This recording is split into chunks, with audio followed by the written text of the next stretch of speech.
Evolve or die. For any company out there are times when they are challenged to such an extent that they really do have to evolve or die.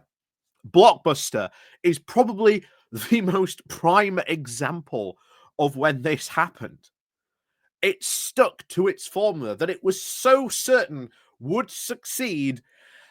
It died. It did not evolve. It did not compete or even realize the world that we are now. And yet, I remember Blockbuster going there and now thinking, well, I've got Blockbuster at my fingertips anytime, any moment I want. Evolve or die. And you may remember after the post-election fallout, we mined some serious salt after that post-election saga. Trust me, it was amazing, and we are still mining well. But if you may remember, I said to you, there's going to be a couple of different schools of thought about which way the Conservative Party wants to go. And currently, under Kimi Badnoch, and the vast majority of Conservative MPs are basically going along under the assumption that they weren't conservative enough and that Britain is just secretly yearning for conservative rule. And that if they are just more conservative, they'll get back in. You can see the problem right there, why that's not going to happen. But there are, of course, others in the periphery. People like Rory Stewart, David Gauke, who have for the longest time been saying, our party is going in an awful direction. We need to do something about it. And we've covered pieces from David Gauke. We've talked about some of the stuff that Rory Stewart has said in the past. But now we're going to cover Andrew RT Davies. And this guy was in the Welsh Senate and with the Conservatives for quite some time until, well, last year. But he has put out, I think, a very interesting article, and I think he is hitting all the right points that the Conservatives should be thinking about, should actually be considering. But of course, as I've explained to you many, many times, they will not. They will not listen. They will not care. This may be just a piece that is, shouting into the wind because they've already decided, as I said just a moment ago, which direction they are going in. As far as they're concerned, they weren't conservative enough and, secretly yearning for conservative rule. And that's why they're so confident they'll be back. That's why in May, you are going to see a huge panic if the local elections do not go their way. And they're already looking like they're not probably going to go their way. So we'll see what happens, but when that happens around May. But oh boy, between then and now, you're going to see a lot of panic from Reform. But in the meantime, we're going to have a look at what Andrew T. Davies said here, because I think this is kind of interesting. But like I said, Conservatives not interested, not going to listen to it. But it is interesting to see that there are at least a few Conservatives that do realize that their party is going in the completely different, completely wrong direction, and that, yeah, they do need to fundamentally change. But that, and I've said that before in other videos, that change is going to be very, very monumental. Very, very big monumental. We are talking full root, tree, stem, and branch change. And at the moment, even with, people like David Gauke, again, Andrew RT Davies, or even Rory Stewart, they are not saying the stuff prepared to make that happen. But as always, before we do go getting onto this, please do remember to click on the like, share, and subscribe button. There is, of course, the Patreon page down below. There's the Buy Me Coffee link where you can all buy me coffee, the YouTube thank you button, and of course, as always, there is the Pony Club down below as well. So let's crack on then into this on Conservative Home with Andrew RT Davies. You might not want to hear it, but our party must evolve or die. I think he's got he's got a good point. The party needs to change fundamentally. Like I've said this before, reasons why.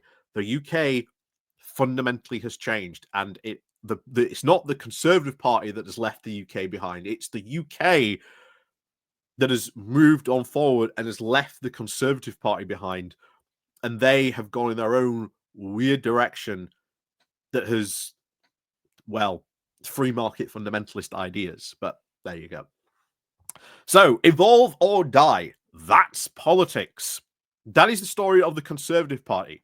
The reason we are the most successful and oldest party in the Western world is that we choose to evolve rather than die. And will they choose to evolve this time? Or will they die? Will we see, as I think, the end, potentially, of one of the oldest political parties in the world? It's not beyond the realms of possibility. And this is why I keep on covering and looking at what the Conservatives are doing, because we are potentially seeing a moment in history where the Conservative Party of the UK is potentially on its way out. It is potentially going to die. And this doesn't happen every day, every year. This is like a once in a generational thing. And it is fascinating to watch, read about, and cover, especially from someone like me who is completely not even in that, conservative sphere, just watching it from the outside, just going, that's kind of fascinating to watch. But anyway, there you go. So it was, of course, thought that our party would not survive in the age of universal suffrage. But to the contrary, we were by far Britain's most successful political force throughout the 20th century. In the 1970s, we accepted our economy was in decline, and we changed our party to respond to the challenges of that time. After the general election in July, we are now in a fork in the road yet again. Are we going to realize that the realignment of politics is happening right before our eyes and ride the wave? Or are we going to keep playing the same old game by the same old rules? But again, it'll be interesting to see which, should we say, direction he wants to go in, as you'll see in a moment. We do not have, of course, the luxury of spending years in the wilderness. There is, of course, another party on the right that will, of course, replace our party if we do not make ourselves more relevant again.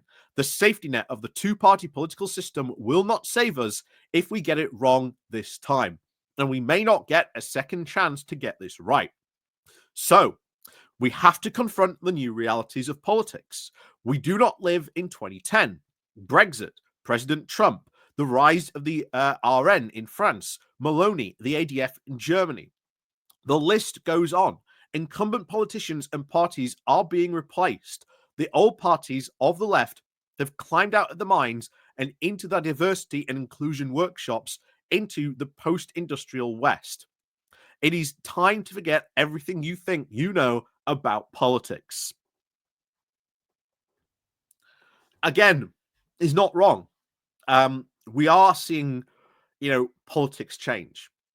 Fundamentally, he is right about the rise of a couple of these parties. But bear in mind, look what happened in Poland when their populist party took power, had been in power for over a decade. It's now not, and is now bankrupt and dying itself because the Polish realized, oh, actually, even though these guys have been saying they've got all the problems, saying they've got all these, solutions to these problems that apparently we're having, when they were in power, they didn't solve those problems. And as a result, they're now pretty much gone at this point. Recovery is not an option. They are an ex-party now. But he is right to point out politics, and especially the world that we are now in, has fundamentally changed. And that is something that you do not see the conservatives admit too often. But if you are going to sort of revive the Conservative Party, you need to look at the UK as it is now, because it has fundamentally changed, and the UK has left the Conservative Party behind, not the other way around. So, People do not want dogmatic free market liberalism. Shock horror. We've been saying that for years, but that's what the current Conservative Party is obsessed with, this free market fundamentalism. They want to make sure that they have safe and secure communities. They want to make sure that they are good jobs in those communities. And so we have to, of course, protect our communities by putting an end to outsourcing of work and the importing of low-skilled workers. Again, how do you do that? For example, when we have a really low birth rate. How do you do that when we are doing that? You can't live on that forever. If you do that and say, oh yeah, we're going to sort of protect those communities by ending outsourcing and putting an end to low-skilled workers, what then do you do about your low birth rates? What then do you do about having all these jobs and no people to fill them? That can be just as bad for your economy as having not enough jobs. So, I am a true blue business owner, he continues. I have not lost faith in the power of capitalism to transform lives and lift people out of politics. I think he means poverty, but he put politics. I don't know if that's a typo, but there you go. But of course, in a globalized world, predatory capitalism, if unchecked, will rip the heart out of our communities and our nations. Traditional party politics, which are about as nimble as cruise ships, sometimes are now sitting ducks if they do not realize that. And again, he's not wrong. He's not wrong. I think Labour should be moving on the anti-Elon Musk bill. I really think they do. You've seen Australia put a cap on limits that money can be put into politics. It's all we would have to do. And if Nigel Farage cries foul of this or something like that, it would be the easiest thing in the world for Starmer to turn around and just go, but if you had received that huge amount of money that you were going to receive, you're now only crying foul of it because that would have put your party in a much better spot. And that would have affected our politics. That is why we had to do this bill. That is how easy it would be. But, of course, they are worried. I think too overly worried. Again, my big criticism really of Labour at the moment is they are too worried about the press. Sometimes you've just got to, just say, screw them, and they need to be looking really at new media. Putting MPs, people doing their own stuff online, putting out their own message. This is why I keep on saying they need to find their new Alistair Campbell, their new PR guy, but they haven't yet. So he continues, I do not, of course, believe that the Conservative Party should become Reform-lite. And yeah, I've said this before. If the Conservative Party became Reform-lite, why are you going to vote for Reform-lite when you can have full fat reform, Again, it doesn't make any sense. I think we need to become the real deal. We need to be the party people turn to for action on their key concerns. To do that, we need to be credible, and that begins with rhetoric. We have had the right rhetoric in the past, but it has not always translated into action. Again, I would say what rhetoric that we were, quote, right on. But I can't really think of any party rhetoric that you were right on, unless she wants to, say that. But there you go. But yeah, that means policy. And that ultimately means, really what it means there is policy. Because policy, at the end of the day, is we get in power, we are going to do this. You're seeing that right now with Labour. We said, we're going to do this in power, we are doing this right now. There's over 100 bills going through Parliament right now. The current government is doing stuff compared to the last government that was doing Nothing. And MPs were complaining about being bored because they didn't have enough work to do.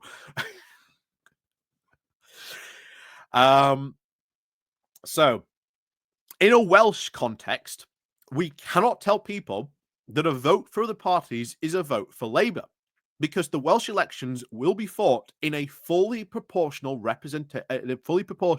electoral system going forward. So we have to mark ourselves out, not as a fudge option, but as the best of a bad situation, but as a positive choice to vote for. And again, how do you do that? How do you say you are a positive voice to vote for? Well, you need policy. Kimmy Badenoch is not coming forward with policy. No one in the party is currently coming forward with policy. I have to wonder, at what point will MPs start to say, this is our policy? For example, May local elections, literally right around the corner. Where is the strategy for the Conservatives in the May local election?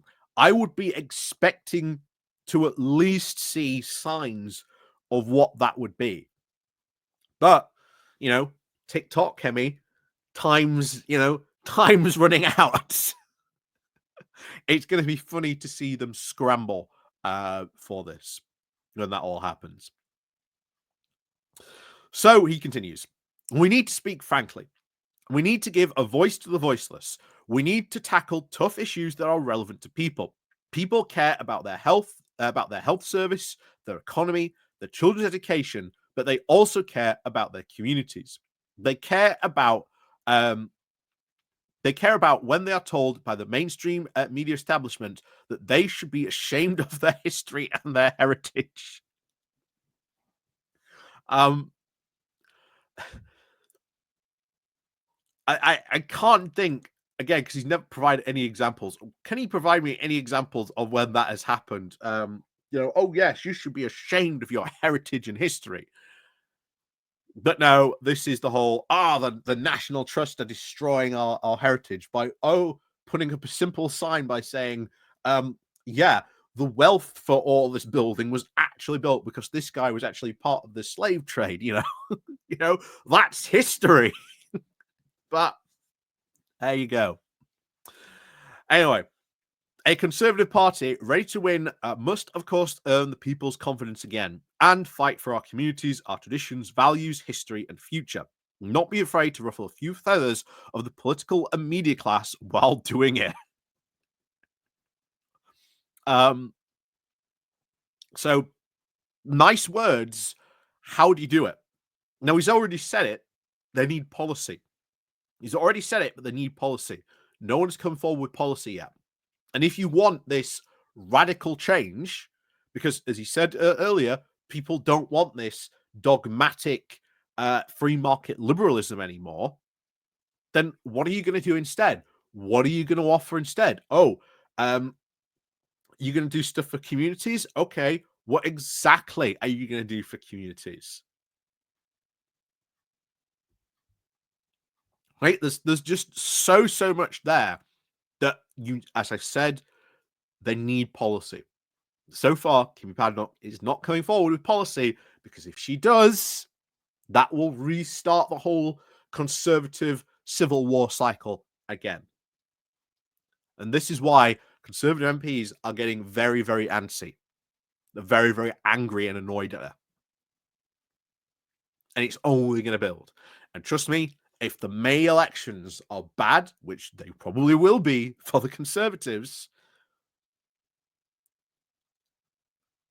after that, we are going to see a massive fallout. And she's going to be put under a lot of pressure. I mean, a lot of pressure.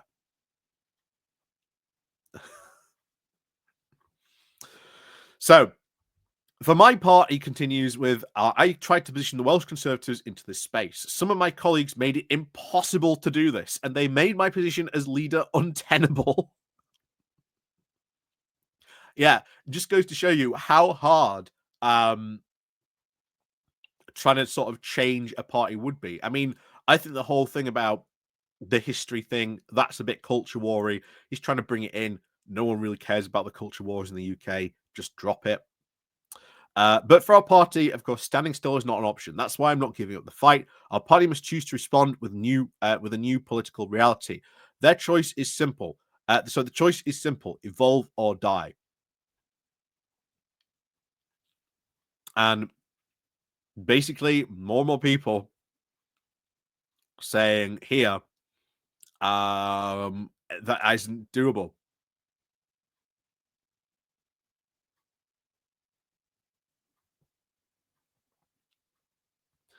Now, there's someone saying that they should become the party of rejoin, become more pro EU, which again they were at one time.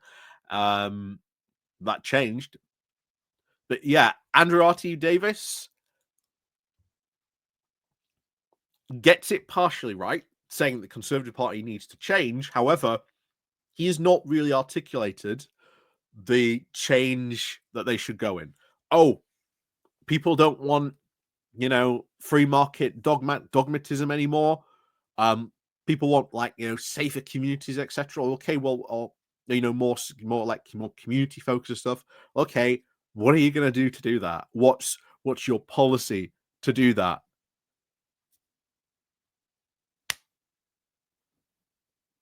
It's not easy. It's not easy coming up with policy. And RT Davis there had fancy words, but quite frankly, they are incredibly empty because he doesn't even have the answers either at the moment. Are people going to listen to this? No. I've said it before. No. However, eventually someone will come along, probably write a very similar article. However, they will articulate more on what policies the Conservative Party should have. Will that get listened to? No. Again, it won't. However, in a couple of years after, people will be referring back to it, saying, actually, this guy was right. This is what we need to do. But this ain't that article.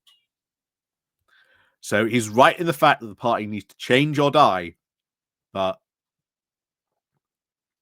he ain't offered any concrete policy, any reasonable transitions, saying, oh, people want, community stuff, etc. Well, okay, well, what are you going to offer them? He gets involved in the culture war stuff, but the culture war stuff doesn't sell.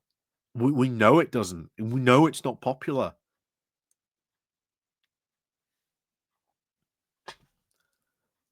So you can see once again the Conservative Party is still in a mess. It's only the beginning of 2025. I can only imagine the mess that they are going to be in at the end of this year. So, as always, thank you very much for watching. And of course, as always, we'll see you all next time.